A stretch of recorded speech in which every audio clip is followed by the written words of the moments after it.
Anoche tuve un sueño y por primera vez no estabas en él. Quizás sea porque se cumplieron 5 años desde que pasó lo que pasó. 5 años son 1825 días. Y me alivia pensar que por más traumático que pueda ser un episodio, quizás exista una fecha de vencimiento en mi memoria. Me calma. Es como beber una gota tibia después de cruzar un desierto interminable. Es ese día sin tachar de mi calendario después de meses de intentar salir de la locura. Es como una brisa fresca en medio de la sofocación. A veces me paro frente al espejo. Me quedo observándome varios minutos, incluso hasta horas. Me detengo a buscar minuciosamente algún detalle, síntoma, algo que me revele que una parte de mí sigue con vida. A veces me siento como una maceta a la que le echaron escombros y polvo. Y por más que intento removerlos, es imposible sacarlos. Mi tierra es seca e inútil. No hay nada que se pueda hacer más que esperar. 1825 días. Es lo que tardé en borrar el incidente, por lo menos por una noche, de mi cabeza. No lo digo con dolor o tristeza. Lo digo con esperanza. Porque quizás entonces no falte tanto para empezar a borrar los registros que quedaron grabados en mi cuerpo de esa mañana. Los recuerdos tallados en mi alma que el tiempo le cuesta tanto poder borronear.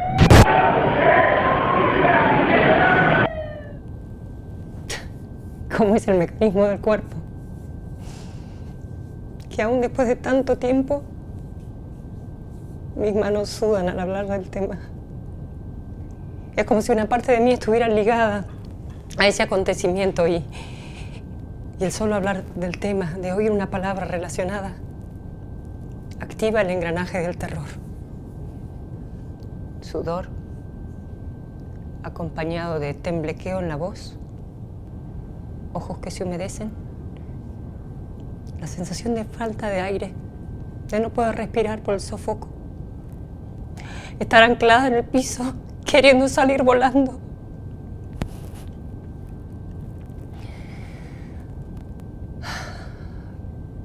Recuerdos que desearía poder olvidar.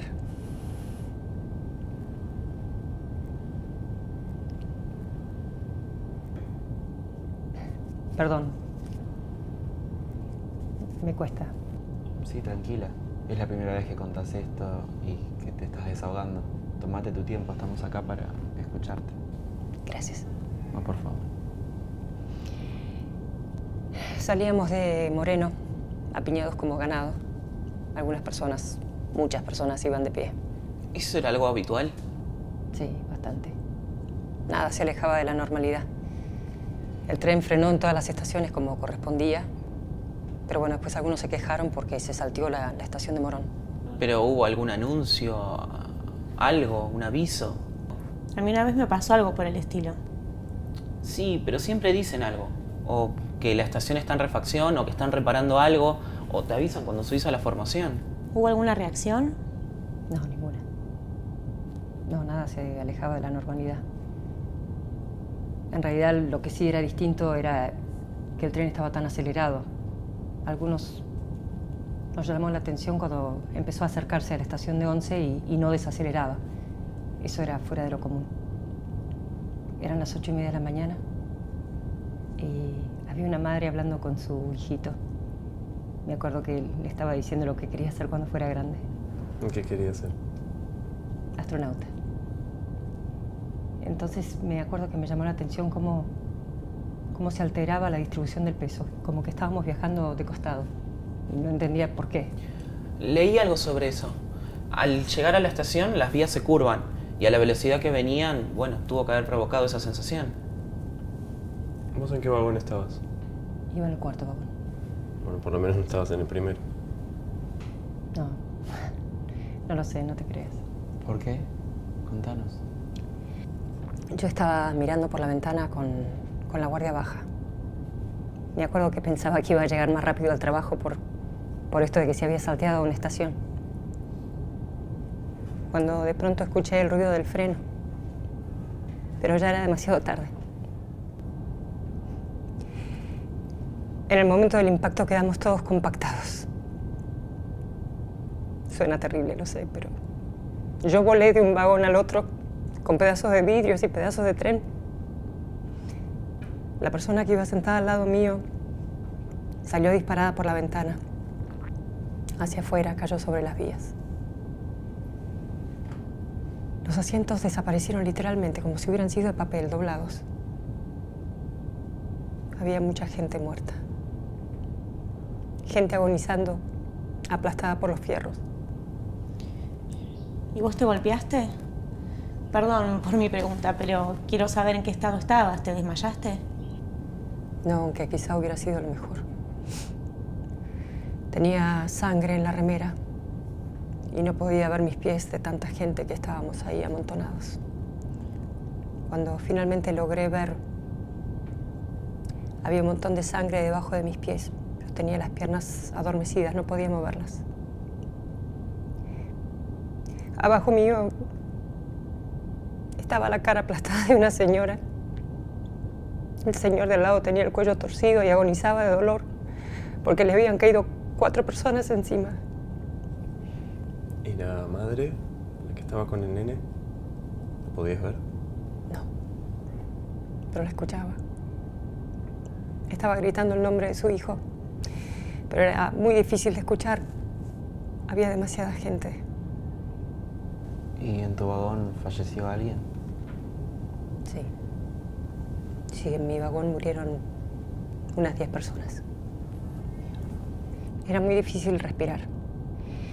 Entonces, en ese momento, llegaron los bomberos que abrieron las compuertas que había en los techos. Se asomaron y tiraron unas sogas para tratar de rescatarnos, pero era muy difícil porque los cuerpos estaban todos muy pegados.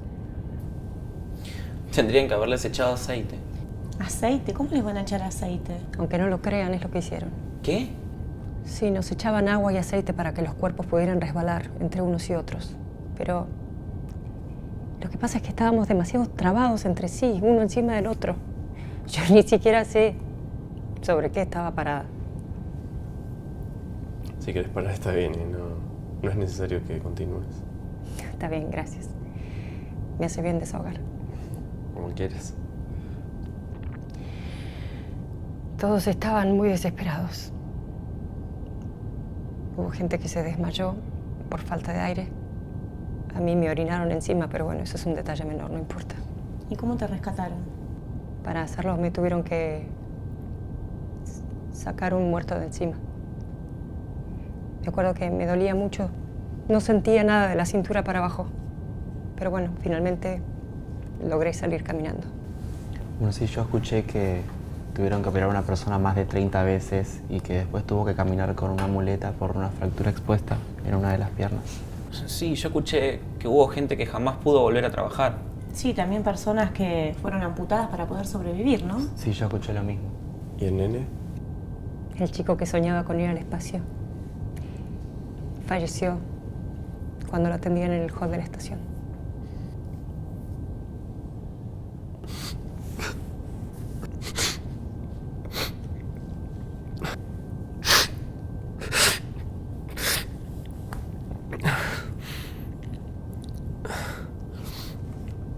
Perdón. Perdón. Es muy fuerte. ¿Y se supo algo de qué era lo que había pasado? No. Algunos dicen que los frenos no funcionaban. Otros dijeron que el maquinista se había quedado dormido. Todo incomprobable. 51 personas murieron. Y más de 800 resultaron heridas. Cuando finalmente me sacaron, fui caminando como pude. Y cuando llegué a la altura del segundo vagón, vi lo que estaban haciendo. Le sacaban fotos a los cuerpos. Después agarraban bolsas y les ponían un número, el mismo número que después se colocaba en la muñeca. Los policías se fijaban si había alguna identificación, la edad de los pasajeros y las lesiones que tenían. No se puede creer. ¿Cuánto duró todo? Cuando terminaron de sacar a casi todos eran las 5 de la tarde. Después dieron la orden de llevar los cuerpos a la morgue de Viamonte. Los últimos fueron al cementerio de La Chacarita. ¿Y hoy? ¿Cómo estás? Digo, volviendo al principio cuando decías que algo empezaba a olvidarse. No es fácil. El dolor se empieza a ir, pero la sensación queda. Todavía salgo a veces de casa y no sé si voy a volver. El accidente nos dejó un daño psicológico muy grande.